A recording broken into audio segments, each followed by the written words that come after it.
Hey everybody.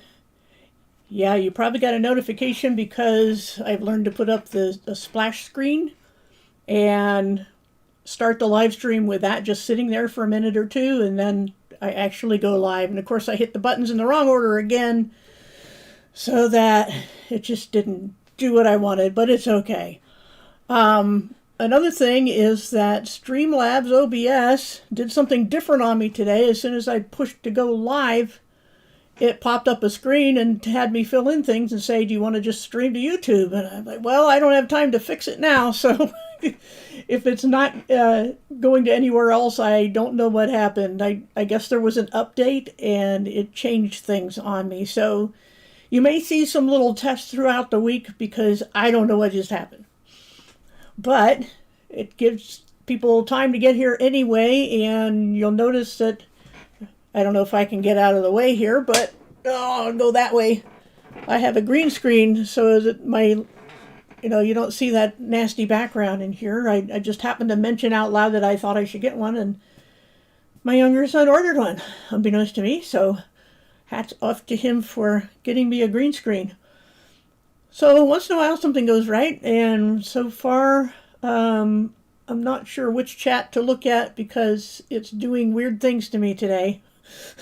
So far we've got Concerned Citizen, Emlu, I know I saw Chow, Rachel, and Amanda, and P. Action, and Emlu. So I don't know what's going on with the multi-streaming. It's just stuff that happens. So anyway, what we're going to do is, you can see this thing I've got on the screen here. This is something I made up in my efforts to try to keep track of where I was trying to manage 4 Gospels at once. And I'd seen other similar things, and everybody divides them up in a different way. So that's why I thought, I should do one too in a way that makes sense to me so I can follow my own stuff here. And obviously we've gone over some of this, but what I will do is make this link available to you. I put it in the restream chat. I hope it winds up on YouTube so you guys can see it, because that's where everybody pretty much is.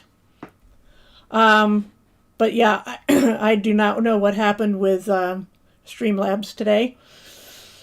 Well, anyway, this is the thing I made up. It will probably change in the future, and it wouldn't be a bad idea to have other people download it and look at it and actually look up the things, because I'm sure I missed some spots or duplicated some things or got them in a heading that doesn't make sense. So I just thought it was a good idea to do. But in the process of doing this, I came across this awesome resource, which I will also give you the link for.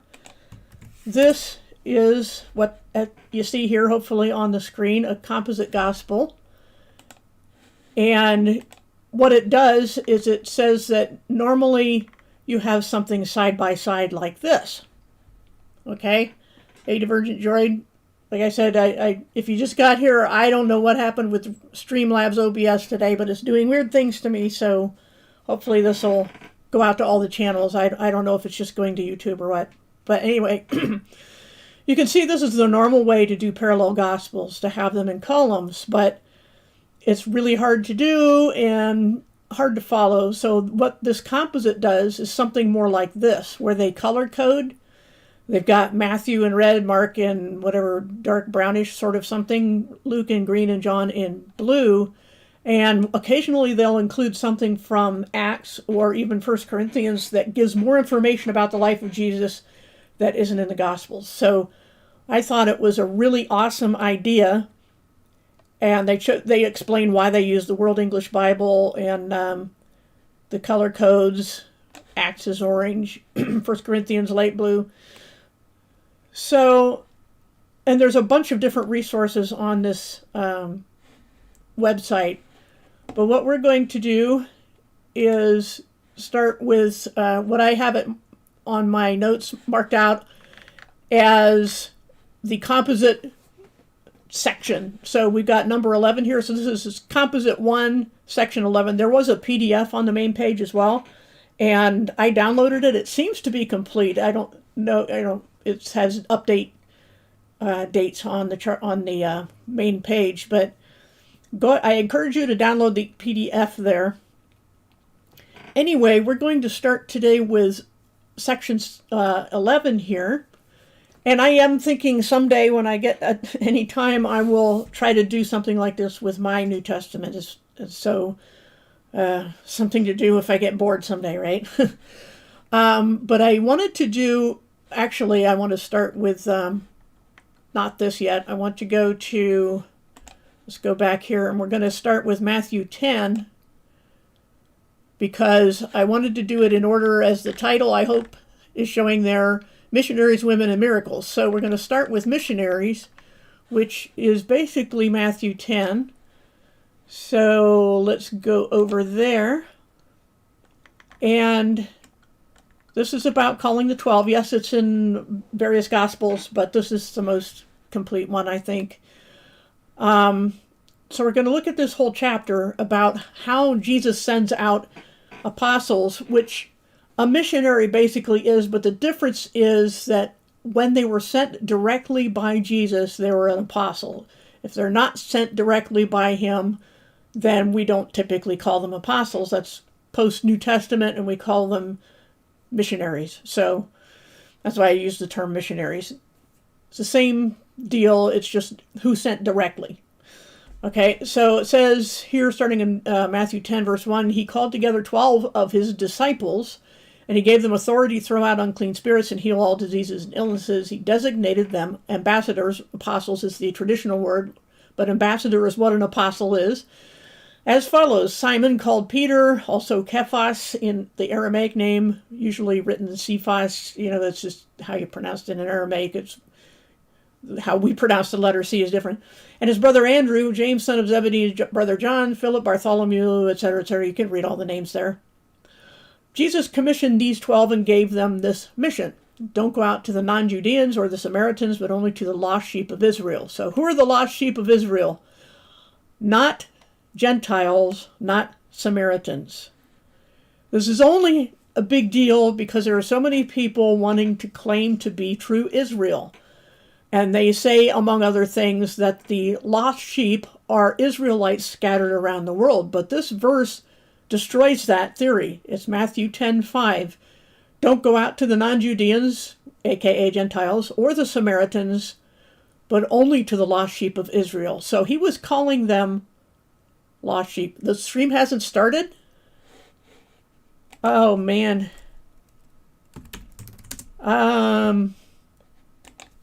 I thought it did. Why isn't this running? Okay, is it running for everybody else? I got two different chats. One is for multi-stream, and one is the one that's actually working on YouTube. I don't know what's going on today. A new surprise every week. My chat is stuck. Refresh in OBS. Oh my goodness, I don't know, because if I refresh it, I don't know what else it's going to do. It'll probably make a new chat. I can't refresh. I have to stop the stream and restart it. You probably can't even hear me. Oh, only the chat was stuck. Okay, this chat that you're looking at is from Restream. So let me try to reload that one. Yeah, it looks like Restream isn't even happening. That's just peachy. All right, so I'm not going to, and YouTube is saying, sign into chat on my own page. So I don't know what's happening, but I'm just going to have to dispense with the chat today. All right, where was I? I guess if you guys have been hearing me talking, that's the important thing. All right. I don't know what's going on. Like I said, you're going to see some test videos during the week because I don't know what's happening with Restream. All kinds of fun. So anyway, where was I? Was reading in Matthew 10, verse 5 on who are the lost sheep of Israel. There it is right there. They're not Gentiles and they're not 'They were lost right there in Judea. So that's what that's about. And I will try to keep an eye on the chat that's actually working.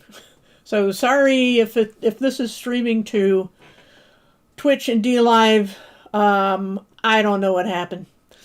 Anyway, verse 7, as you go, proclaim to them that the kingdom of the heavens have arrived. Heal the feeble, raise the dead, cleanse the lepers, I can't read anymore, and throw out demons. Give freely because you have received freely. So he's sending out his disciples, his ambassadors, and all of this stuff is to them. Okay? He's called together the 12 and given them a mission, and all this stuff is spoken to that group. Okay? Don't take along any money, not even pocket change. Don't pack an extra pair of shirt, shoes, or even a walking stick, because the worker deserves to be compensated. Again, context to his 12 disciples. Okay?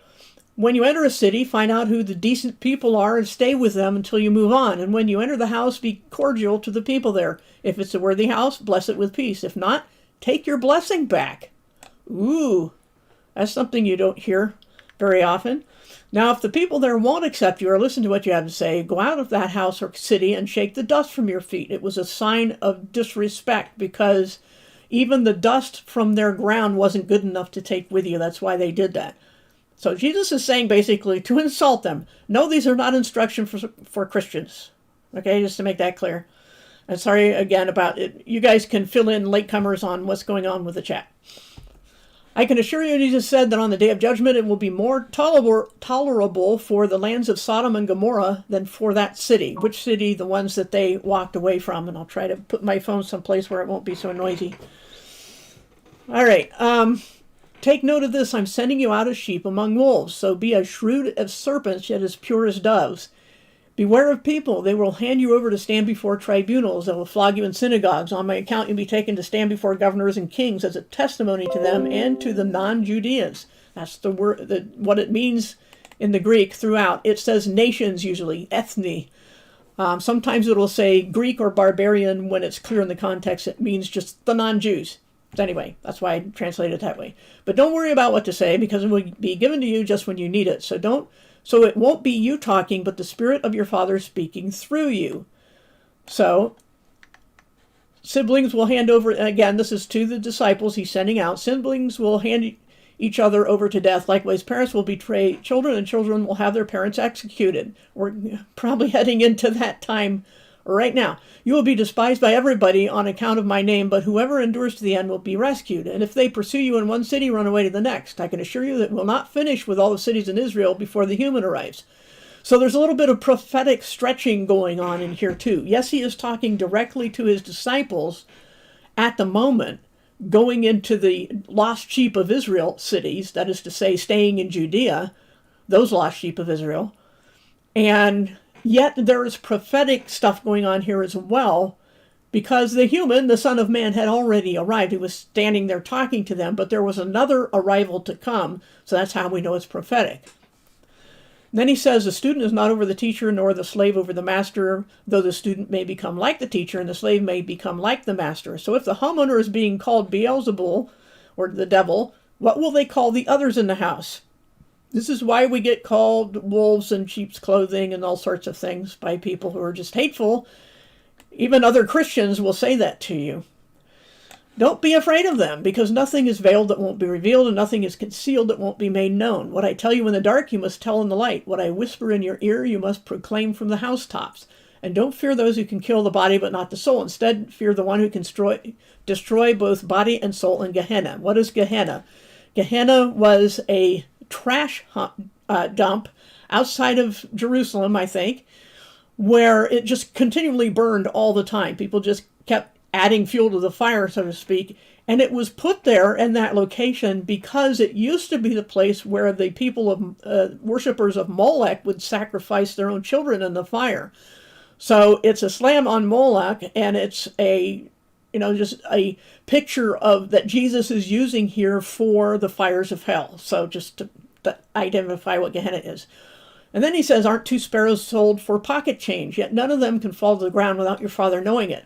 Even the hairs on your head are numbered. So don't be afraid. You're worth far more than many sparrows. And whoever acknowledges me in front of others is the one I will acknowledge in the presence of my Father in heaven. But whoever renounces me in front of others is the one I will renounce in the presence of my Father in the heavens. Don't think that I came to establish peace on the earth. No, not at all. What I brought was a sword that will cut between father and son, mother and daughter, and mother-in-law and daughter-in-law. A person's enemies will be under their own roof. So whoever favors their father or mother over me is unworthy of me. Whoever favors their son or daughter over me is unworthy of me. Whoever will not pick up their cross and follow me is unworthy of me. The one who finds their life will lose it, but the one who loses their life because of me will find it. So truth divides.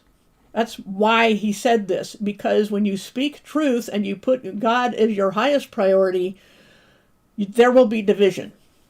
And then he says, whoever accepts you is really accepting me, and whoever accepts me is really accepting the one who sent me.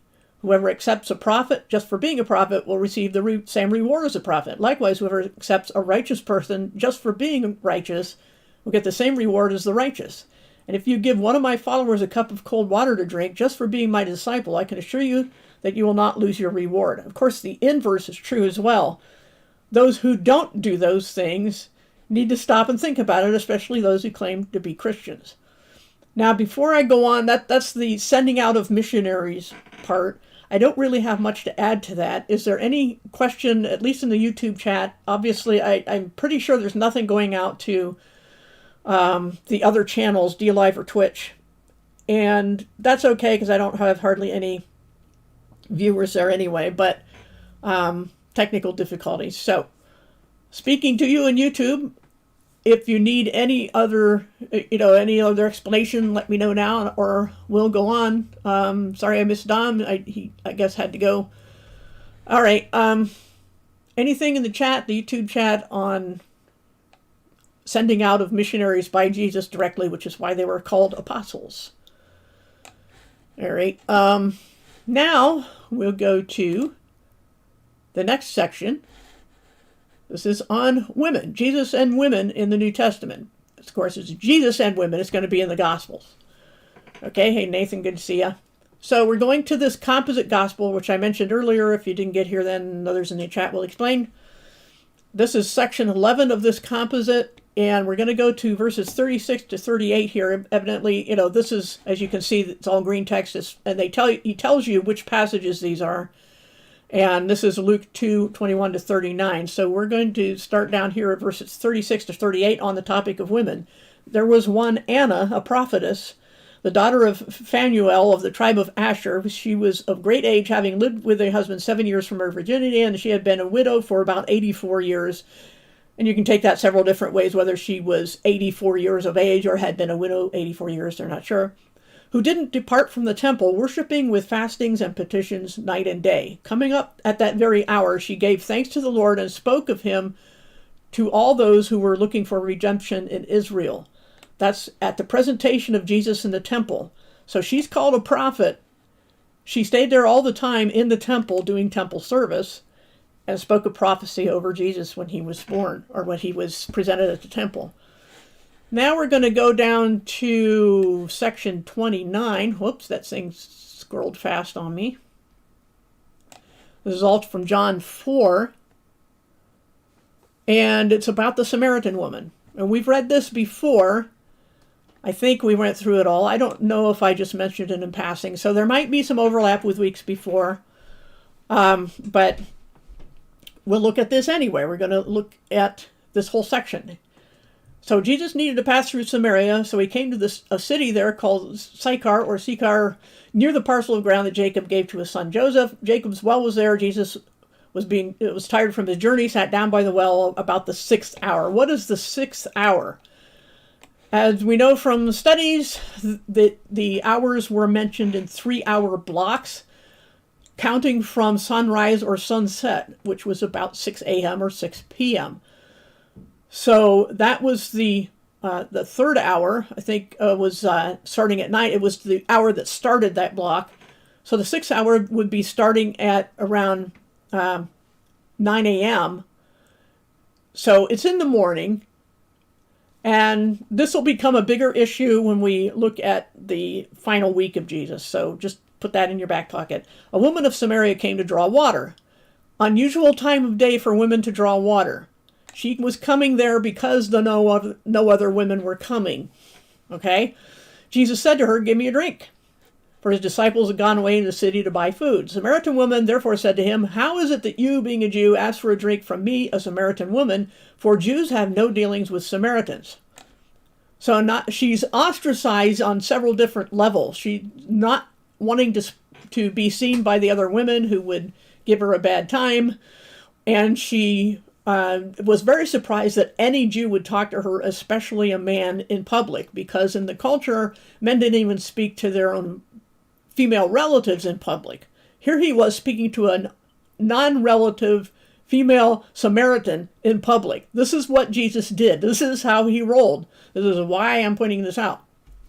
Jesus answered her, "If you knew the gift of God and who it is that says to you, 'Give me a drink,' you would have asked of him, and he would have given you living water." Woman says to him, "Sir, you have nothing to draw with, and the well is deep. Where would you get that living water?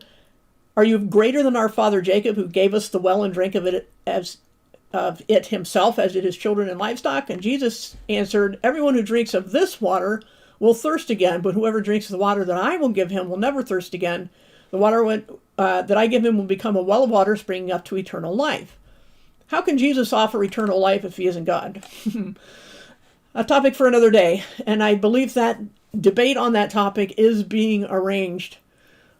So keep your eyes peeled for that. The woman said to him, "Sir, give me this water so I don't get thirsty, neither and have to come all this way here to draw." Jesus said to her, "Go call your husband and come here." The woman answered, "I have no husband." And Jesus said to her, "You said well, I have no husband, for you have had 5 husbands, and the one you have now," typo, this is the guy's copy paste. The one, oh, sorry, that isn't a typo. I did see some earlier, but this is, "He whom you now have is not your husband. This is what you have said truly." The woman said to him, "Sir, I perceive you're a prophet." Okay, so he knew all about her situation without him telling her. So he says, "I see you're a prophet." Understatement. "Our fathers worshipped in this mountain, and you Jews say that in Jerusalem is the place people ought to worship." And Jesus said, "Women, believe me, the hour comes when neither in this mountain nor in Jerusalem will you worship the Father." That is a direct contradiction of the law of Moses.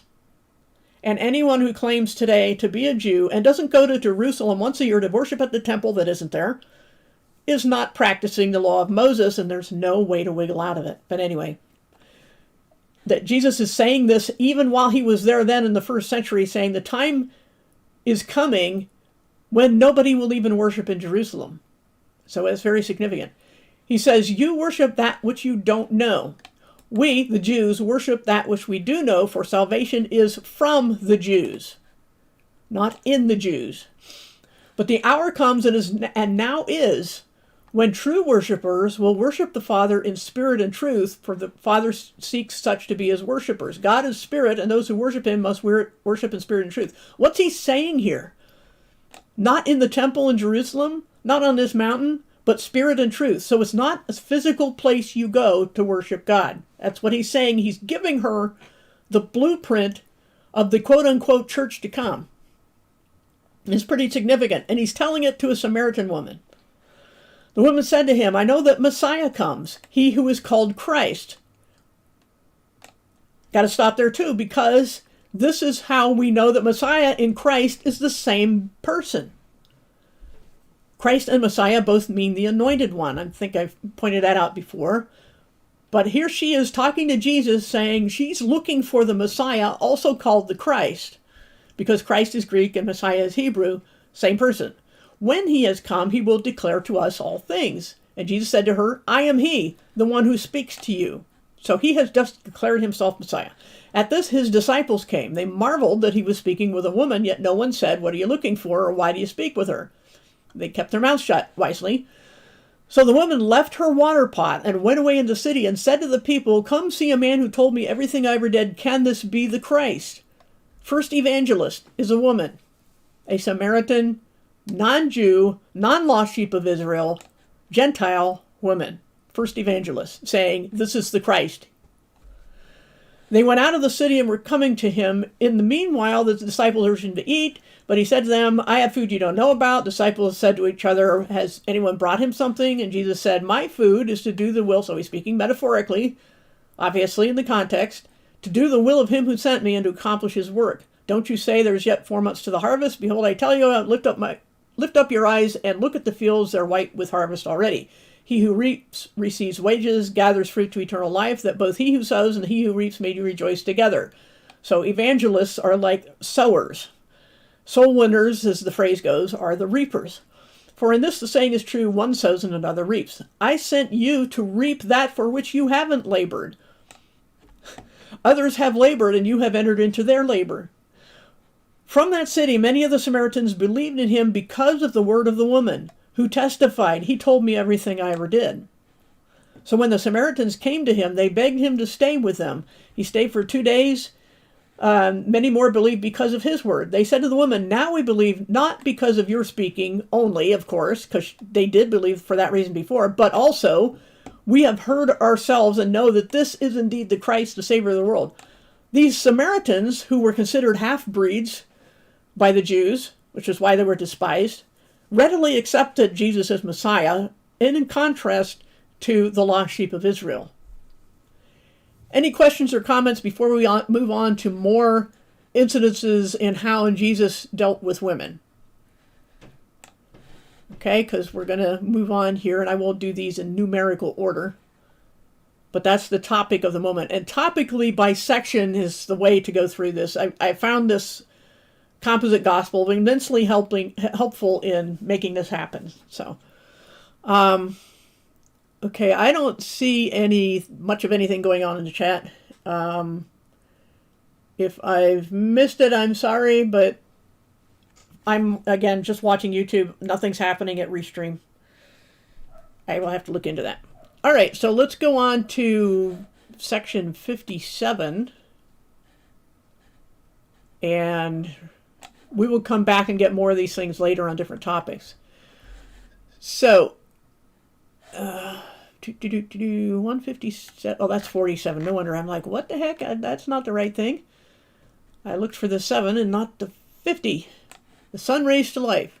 A widow's son. Okay, so soon afterwards went to a city called Nain, and many of his disciples, along with a great multitude, went with him. He drew near the gate of the city and saw a dead person being carried out, the only son of his mother, and she was a widow. Then he said, and the people with her, when the Lord saw her, he had compassion on her and said to her, don't cry. You know, there are a lot of Christians who would not treat a woman so kindly as Jesus did. Okay, cool. Thanks, Chow. He touched the coffin, bearer stood still. He said, young man, I tell you, arise. So this is also going to come under miracles, which is a different section that we'll do next. So we'll go through this now and then just make passing mention later. So he has the funeral procession stop, comforts the woman who is a widow, and this was her only son, so she had lost everybody. And he says to the dead son, wake up. So he was dead, sat up, and began to speak, and he gave him to his mother. Jesus presented him to his mother. Fear took hold of all, and they glorified God, saying, a great prophet has risen among us. It doesn't mean that's all he was. It's what their reaction was. Okay? God has visited his people. God has visited his people. The report went out concerning the whole of Judea and in the surrounding region. So this is another way that Jesus treated women. This is the topic right now. Now we'll go on to section 60, where he is anointed by a woman. And we did go over this before, I'm pretty sure, but can't overdo it. One of the Pharisees invited him to eat with him. Invited Jesus, that is, to eat with him. He entered the house, sat at the table. Behold, a woman in the city who was a sinner. When she knew that he was reclining in the Pharisee's house, she brought an alabaster jar of ointment. Standing behind at his feet, weeping, she began to wet his feet with her tears, and she wiped them with the hair on her head, kissed his feet, and anointed them with the ointment. Now the Pharisee who had been invited saw it, and he said to himself, this man, if he were a prophet, would have perceived who and what kind of woman this is who touches him, and that she's a sinner. So not just the crime of being female, but also being a really bad one. And Jesus allowed her to touch him, and the Pharisees looking down his nose at Jesus for this, because they wouldn't allow such a thing. So Jesus said, Simon, I have something to tell you. A certain lender had two debtors, and one owed 500 denarii, these are large sums of money, and the other 50. The important thing is 500 compared to 50. When they couldn't pay, he forgave them both. Which of them would love him most? And Simon answered, he, I suppose, to whom he forgave the most. And Jesus said, you judge correctly. Turned to the woman, and he said to Simon, so he's looking at her, talking to him, do you see this woman? I entered in their house, and you gave me no water for my feet, but she wet my feet with her tears and wiped them with the hair on her head. You gave me no kiss. That was traditional greetings in the culture. But she, since the time I came in, has not ceased to kiss my feet. You didn't anoint my head with oil, but she has anointed my feet with ointment. Therefore I tell you, her sins, which are many, are forgiven, which only God can do, for she loved much. But to whom little is forgiven, the same loves little. And he said to her, your sins are forgiven. And those who sat at the table with him began to say to themselves, who is this that even forgives sins? They were mad at him for speaking so kindly and for forgiving her. He said to the woman, your faith has saved you. Go in peace. Not the law has saved you. And thank you for kind comments in the chat. Also, I think I put in the YouTube description, if it's there, a link to, there's some kind of, if Restream was working, there would be some kind of, what do they call it? A tip ticker or something like that. Something about tips. I don't know. It should be there on the screen, but it isn't. So I don't know what's happening. Like I said, YouTube even thinks I'm not logged in. Crazy day. Anyway, so this is how he treated a very sinful Jewish woman. Okay. Questions about that? So we're going to go on to some more how he treated women in the second set. Interlinear, you mean? Not just linear, but interlinear. Yeah. I also have an interlinear New Testament. I can get you a link for that. Also, let me just show real quick the... Oh, where is it? Oh, it's not. I don't have the link there. It is this web app is more up to date than even the main. Oh, you can't see that. Never mind. That's on my local machine. That was silly. I thought I had the public one there. So we'll go to that and web app. Oh, why did it do that? There we are. We'll use this link instead. Okay. We also have my own parallel of my New Testament of all four Gospels. So links galore. Back to the composite. We're going to go to section 2. So composite gospel 2 and number 81. And they just keep numbering from before so that in the PDF it all goes in order and it's not in sections. So anyway, Jairus' daughter is healed and a woman touches Christ's garment. So here's two other women that Jesus is dealing with. And I hope we can get through all this stuff today because I got more sections on miracles than I do on women. Anyway, Jesus crossed back over the boat the other side, great multitude. They were waiting for him. I am skipping fast, but you can, well, this is probably too small to see. Let me blow that up right now. Blow it up real good. It's an old reference to Second City Television back in the day. Anyway, there was a crowd there, and there came a man named Jairus, and he was ruler of the synagogue. He fell down at Jesus' feet, begged him to come to his house, saying, my little daughter is at the point of death. Please come and lay your hands on her that she may be healthy and live. His only daughter, 12 years old, and she was dying. Jesus got up and followed him along with his disciples, but as he went, a great multitude came. They pressed in on him on all sides, and So we got two things going on. This is kind of a meanwhile on the way there. A woman who had an issue of blood for 12 years, some kind of hemorrhaging, 12 years, came up behind him and touched the fringe of his garment, and immediately the flow of her blood dried up, and she felt in her body that she was healed of her affliction. She had suffered many things by many physicians, something a lot of us can relate to.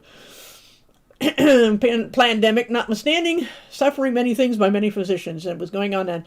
And she had spent all her living on physicians and could not be healed by any, but rather she grew worse. Having heard the things concerning Jesus, she came up behind him in the crowd and touched his clothes, and she said to herself, if I just touch his clothes, I'll be made well. So she had great faith.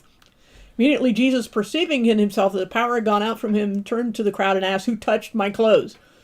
And everybody denied it, and Peter and those said, Master, the multitudes press and jostle you, and you say, who touched me? Yeah, SCTV was good. But Jesus said, someone did touch me. I perceived the power had gone out of me. And he looked around to see who had done this thing. And the woman, knowing what had been done to her, saw that she was not hidden. She couldn't escape notice. She came trembling and fell down before him and declared to him in the presence of all the people why she touched him and how she was healed. And Jesus turned around and seeing her and said, Daughter, cheer up. Your faith has made you well. Go in peace and be cured of your disease. And the woman was made well from that hour. While he was still speaking, so first of all, he had pity on this woman that nobody else could help. And now back to the reason for the trip. While he was still speaking, one from the ruler of the synagogue's house came and said to him, your daughter is dead. Don't trouble the teacher anymore. But Jesus answered, don't be afraid, only believe, and she will be healed. Jesus came to the house, saw the flute players in the crowd in noisy disorder, uproar, weeping, great wailing. He said to them, why do you do this? Don't cry, make room, because the girl isn't dead but sleeping. They ridiculed him in knowing that she was dead. They weren't stupid.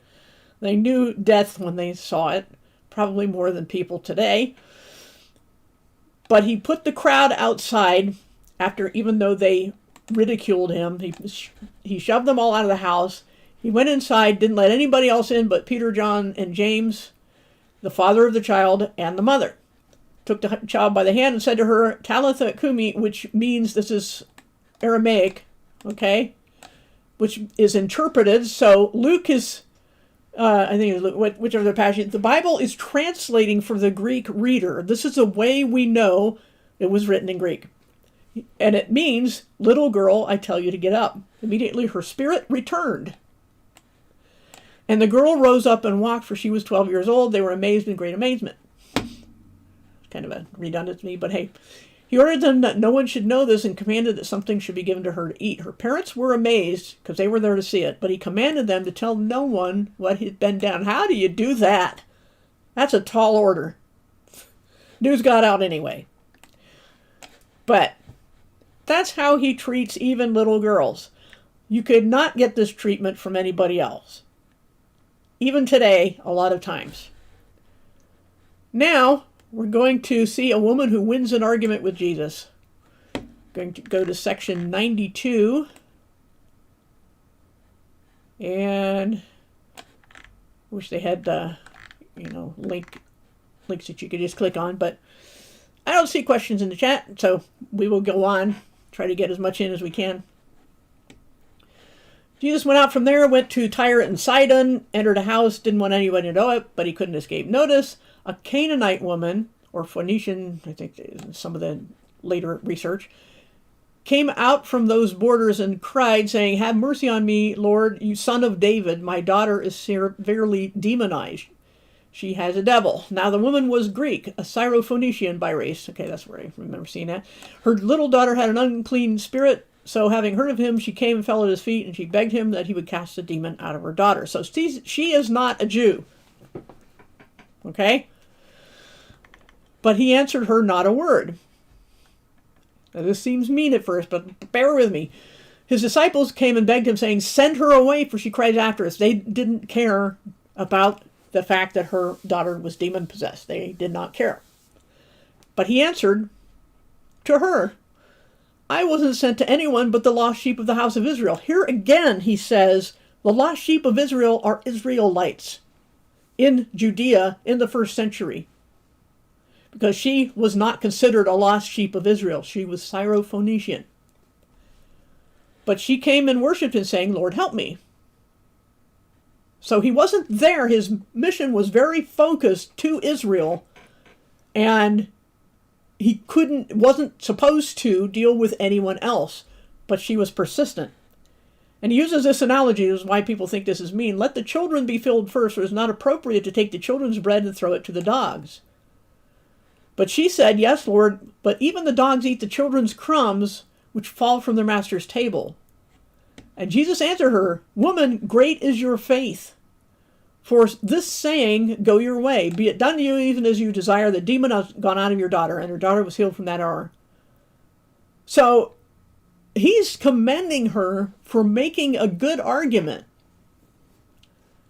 She knew his analogy was not meant to call her or anyone else dogs, but simply analogy saying, I'm here for this person, to this family, the Jews, and you want me to give their food to someone else. And she's saying, you even let the dogs eat the crumbs from your family's table. She's just asking for one little exception, and she got it, because Jesus liked her reasoning and her faith. So this is how Jesus treats women. Okay, now let's go to section 111. And, went past it again. And this is about the woman caught in adultery, from John 7. Everyone went to his own house. Jesus went to the Mount of Olives. Early in the morning, he came again to the temple. He sat down and taught. The scribes and Pharisees brought a woman taken in adultery. Having set her there, they told him, Teacher, we found her in adultery in the very act. Now in our law, Moses commanded us to stone such. What do you say? Well, first of all, Moses also said, bring both of them, the man and the woman, not just the woman. They said this to test him, so they could accuse him. They wanted him to show mercy to her so they could accuse him. This is devious and evil. But Jesus stooped down and wrote on the ground with his finger, as though he had not heard them. That's kind of the parentheses here, is an addition in the World English Bible. Speculation. But when they continued asking him, he looked up and said to them, He is without sin among you, let him throw the first stone at her. And he stooped down again and wrote in the dust. Then they heard it, convicted by their conscience, which they still apparently had, went out one by one, beginning from the oldest to the last. Now I'm going to stop there for a second and point out the fact that it's believed by most commentators that the reason they didn't bring the man is because he was probably a Pharisee. You know, these are the people trying to trap him. How did they catch someone in the act unless it was one of them? And they went away in shame, beginning with the oldest, because he knew what they did. They were the great sinners there. Divergent Droid, to your question, she was not considered, no Samaritan, nobody else was considered lost sheep of Israel. There's been several different sections that we've already gone over. I don't know when you got here exactly, but the fact that he's saying, I can't go to you, I'm supposed to go to the lost sheep of Israel, means that just the Israelites in Judea, not the Samaritans or the Phoenicians or anybody else. So, for the first cousin. That's a joke in case others don't know here, that there's a NASA scientist who believes in evolution, of course, and said that she considered herself just basically that the rocks are her cousins, that she evolved from rocks. And we can make jokes about that, but we won't. But throwing the first cousin is throwing the first stone. Anyway, you got a strike in your channel, Infinite Reach. That's a bummer. YouTube does that. Anyway, I think the man caught in adultery who wasn't brought was one of the Pharisees that wanted to stone her to death and was daring Jesus to let her go so they could condemn him. So that's how nasty they were.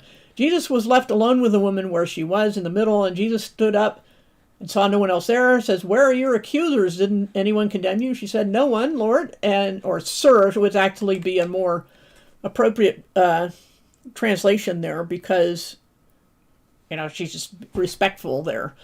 And Jesus said, neither do I condemn you. Go away. Is that where it stops? A lot of people think so. From now on, sin no more. So she was forgiven for that. But he said, don't do it again. And he will say this another time at a healing.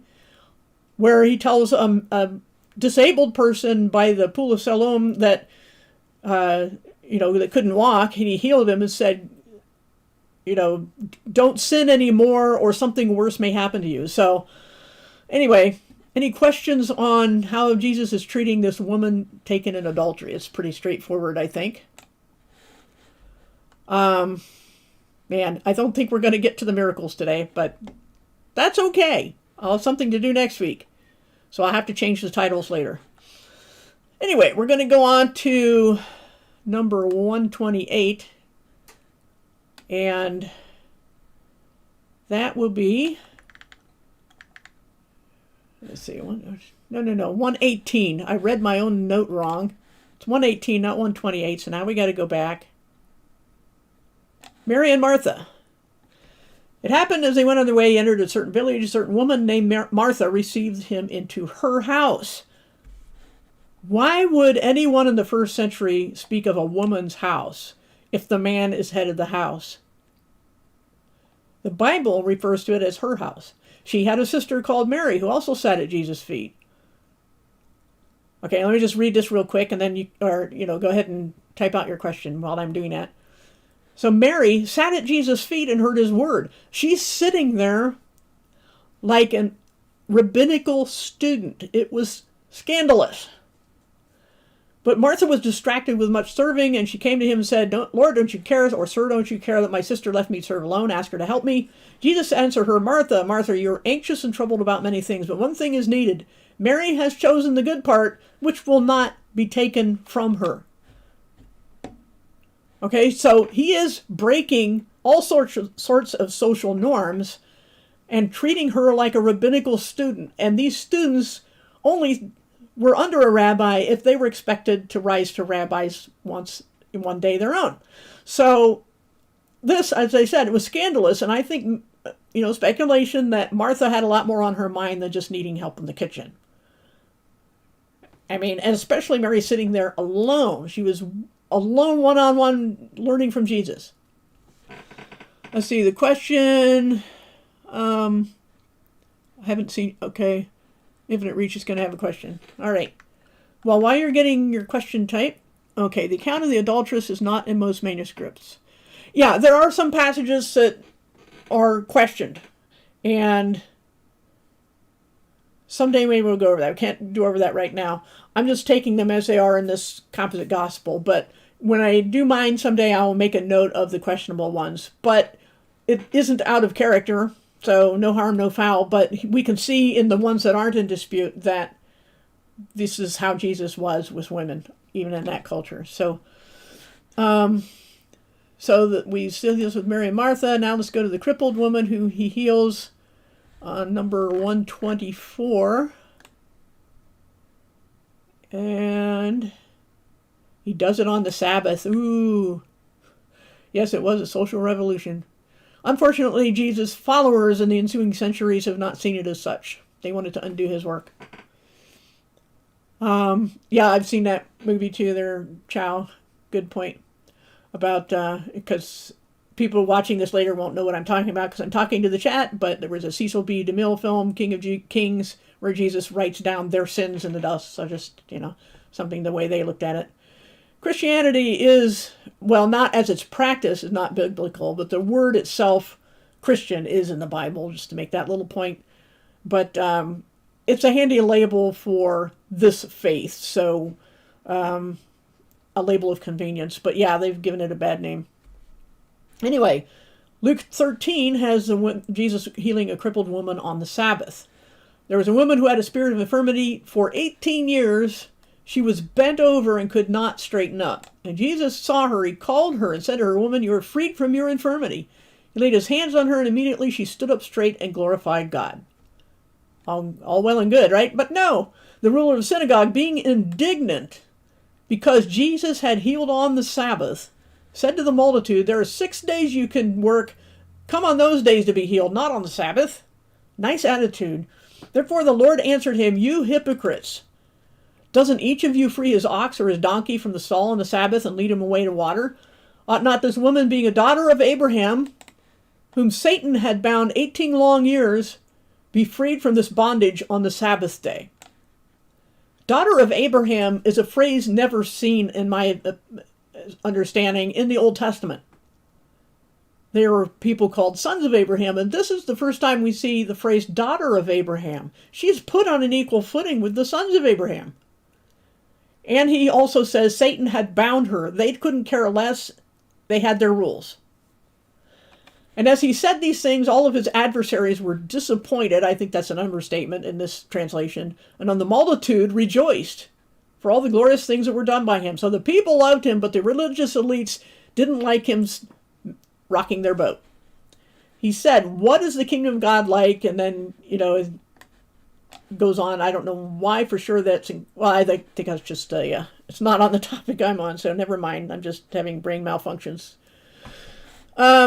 Persistent widow in number 135.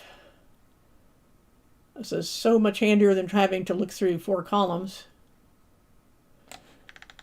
All right, and she is, okay.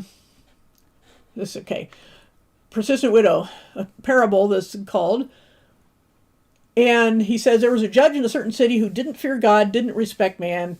A widow was in that city. She came to him all the time saying, defend me from my adversary. And he wouldn't for a while, but afterward he said to himself, I don't fear God or people, but because this widow bothers me, that is to say she's persistent and won't let it go, I will defend her, or else she'll wear me out with her continual coming. So the Lord said, listen to what the unrighteous judge says.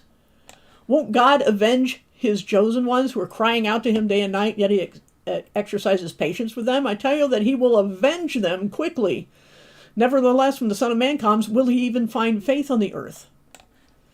So, again, he uses a widow as an example of how God has compassion and how he will take vengeance against people who don't.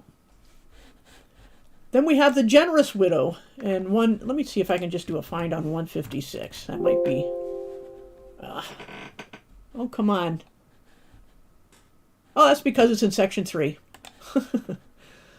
Oh, well, just go do that. Hold on a second. Let me go to composite 3. Don't have to worry about that anymore. Now we can do a find on...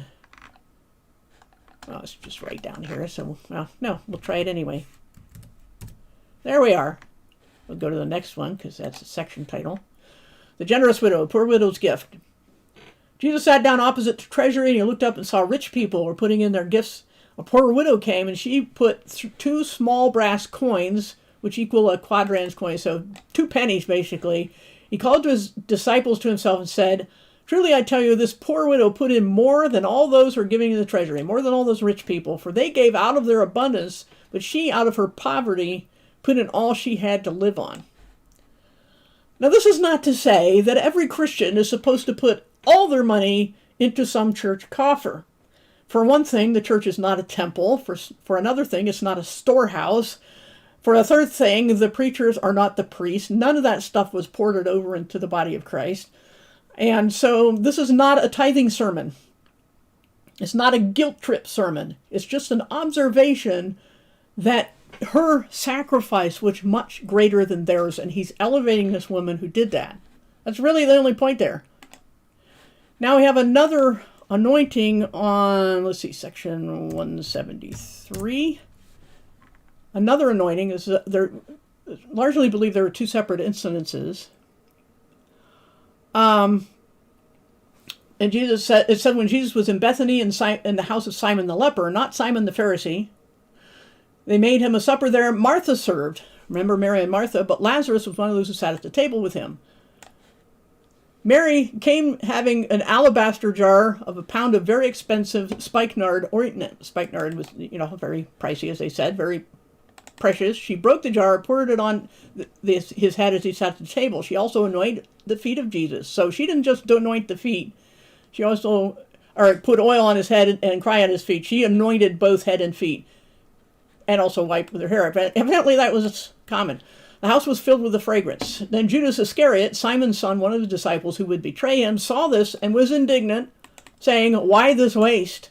Why wasn't this ointment sold for 300 denarii, bunches of money, and given to the poor? And he grumbled against her. Now he said this not because he cared for the poor, because he was a thief. He held the money bag of the group and used to steal from it all the time. That's why he wanted the great amount of money in there. And Jesus said, leave her alone. Why do you trouble the woman? Because she has done a great work for me. A good work for me. She did what she could. For in pouring this ointment on my body, she did it to prepare me for burial. In fact, she has kept this for the day of my burial. She knew when she was going to use it, and she has anointed my body beforehand. For you will always have the poor with you, and you can give to them whenever you want, but you won't always have me. Most certainly I tell you, whenever this good news is preached in the whole world, what this woman has done will also be spoken of as a memorial. It is often neglected. The women in the Bible are often neglected, but Jesus is saying she would be famous, certainly more famous than this Pharisee or anybody else who was indignant at his kindness. Then we have the woman at the cross. So we're going to go down to 195. Should have done that earlier. And then we'll go to 198. This is the woman at the cross. Okay, I'm just looking at the chat and not seeing any questions. So, all 4 passages. He went out bearing his cross, but as they came out, they found a man of Cyrene who was passing by. Simon, they compelled him to carry the cross for Jesus because he was too weak to do it. A multitude followed, including women who also mourned and lamented him, common in the culture. But Jesus, turning to them, said, daughters of Jerusalem. We saw daughter of Abraham earlier. Now we see daughters of Jerusalem. Don't weep for me. Weep for yourselves and for your children. For behold, the days are coming, which they will say, blessed are the barren, the wombs that never bore. Then they would again tell the mountains, fall on us, and the hills cover us. Where have you seen this before? This is, well, if you've read the Bible, and it would be said again in Revelation at the 6th seal, when everyone in the world knows that God's judgment has arrived, and they call to the mountains and hills and rocks to fall on them and hide them from the face of the one on the throne and from the wrath of the Lamb. So he's kind of giving us a little prophecy thing here, but he's saying if they do these things when the tree is green, well, they do when it's dry. So he's saying weep for your own daughters and for your posterity because worse things are coming. Okay? Anyway, women were following and mourning for him. And then we're going to go to 198. So we'll just run right down to there. The sun dark and the veil of the temple torn in two from top to bottom. Earthquake, rocks split, tombs open. We'll get back to that later. Many bodies of saints who had fallen asleep were raised, came out of the tombs after his resurrection. Okay, tombs open, and then they didn't come out until he was resurrected. Entered into the city and appeared to many, to the city of Jerusalem. So we'll come back to that. This, about the centurion and everything. But look at verse 49. All his acquaintances and the many women who followed Jesus from Galilee, who had followed him and served him when he was in Galilee. So they served him too. They stood at a distance, watching these things. Among them were Mary Magdalene, Mary the mother of James, the lesser, the younger, and Joseph, and Salome, and the mother of the sons of Zebedee, that's James and John. Many other women who came up with them to Jerusalem were there at the cross. Okay. Thanks for that Revelation reference, Chow. Now they observed the burials. We're going to go down to number 200. The woman who had come with him out of Galilee followed after and saw the tomb and how his body was laid. Mary Magdalene was there, and the other Mary, Mary the mother of Joseph, it says here, sitting opposite the tomb. They returned and prepared spices and ointments. On the seventh day they rested according to the commandment. Now we'll go into later the fact that two different gospels has them in one gospel buying ointments after the Sabbath and one before. The way to reconcile is that there were two Sabbaths that week, one being the Passover, the special high Sabbath, and the other the weekly, and that there was a day between them. But we'll get back to that later. So anyway, they did this. So now we're going to see also about the rising from the dead. Women came to anoint Jesus. You know, they prepared their spices. They had to buy them and prepare them, and it wasn't something you did in 5 minutes. You didn't stick it in a microwave or whatever. It says, now after the Sabbath, as it began to dawn, it says first day of the week in most translation. I believe it means first of Sabbaths, which was the feast of first fruits, the first day of the week after the Passover, when the first fruits offering was made. Anyway, first of Sabbath. Mary Magdalene and Mary the mother of James and Salome bought spices that they might come see the tomb and anoint him. But there was a great earthquake, for an angel of the Lord descended from the sky and came and rolled away the stone from the door and sat on it. His appearance like lightning, clothing white as snow. For fear of him, the guards shook and became like dead men. But if you go on and read the passage, the women didn't shake and become like dead men or dead women. Thank you, Matthew. Very kind. And then they get to the tomb, and more about the women at the tomb, first day of the week. I don't know why he didn't combine these two, actually. Anyway, the first of Sabbath, also the first day of the week, that's when that happened. Also the first day, starting counting the 7 weeks of Pentecost, or Feast of Weeks. Mary Magdalene went early while it was still dark to the tomb, saw the stone taken away from the tomb. But when the sun had risen, they and some others came to the tomb bringing the spices. They were saying among themselves, who will roll away the stone from the door of the tomb for us? So they weren't there for that angelic appearance, but they will be there for another one. For it was very big. These stones were likely, from research, coin-shaped, but huge coins. Huge rock coins, right? And they would put a trough going down in front of the tomb, and they would roll the coin in front of that, and so it was well and truly set there. It would take a lot of men to get it out of the way, and that's why the women are like up early going, how are we going to get in? But when they got there, they saw the stone was rolled back, and they went in and didn't find his body. So it happened while they were perplexed about this, 2 men stood by them in dazzling clothing. Entering the tomb, they saw a young man sitting on the right side, dressed in a white robe, and they were amazed. So there's 2 standing by them and 1 on the inside of the tomb. Being terrified, did they pass out like the soldiers? No. They bowed their faces down to the earth. I have to rub that in. I just have to. And the angel said to them, why do you seek the living among the dead? Don't be afraid. I know you seek Jesus who has been crucified. He's not here. He's risen, just like he said. Remember what he told you when he's still in Galilee. Remember the women were following him all over the place down there, saying the Son of Man must be delivered in the hands of sinful men, crucified, and 3rd day rise again. Come see the place where the Lord was lying. And they remembered his words. Go quickly and tell his disciples. So these are the first, like the Samaritan woman was the first evangelist to say, here's the Messiah. These women were the first to tell of the risen Christ. Tell the disciples and Peter. I think that's added by one of the passages just to make emphasis on him as the leader or something of the disciples. He has risen from the dead. He goes before you into Galilee. You'll meet him there. So Jesus said, the angel was saying, meet Jesus in Galilee. They departed quickly, the women did, and fled from the tomb with fear and great joy, for trembling and astonishment had come on them. They said nothing to anyone, for they were afraid, but they ran to bring his disciples the word. Now what happens when they tell him? Mary Magdalene ran and came to Simon Peter and to the other disciple whom Jesus loved, which by this phrase is John the Beloved, so-called, not John the Baptist, but John the Gospel writer, and said to them, they have taken away the Lord out of the tomb, and we don't know where they've laid him. Okay, they're still thinking, I guess Mary Magdalene is thinking, wait, he's still dead. It just hasn't sunk in. The rest of the women returned from the tomb and told all these things to 11, that he's risen from the dead. So if evidently she wasn't with them, I'll have to go back and check on those things. But anyway, and to the rest. Now they were Mary Magdalene, because she obviously knew by this time she's come with them. Joanna, Mary the mother of James, the other woman with them, told these things to the apostles. These words seemed to them to be nonsense, and they did not believe them. Typical.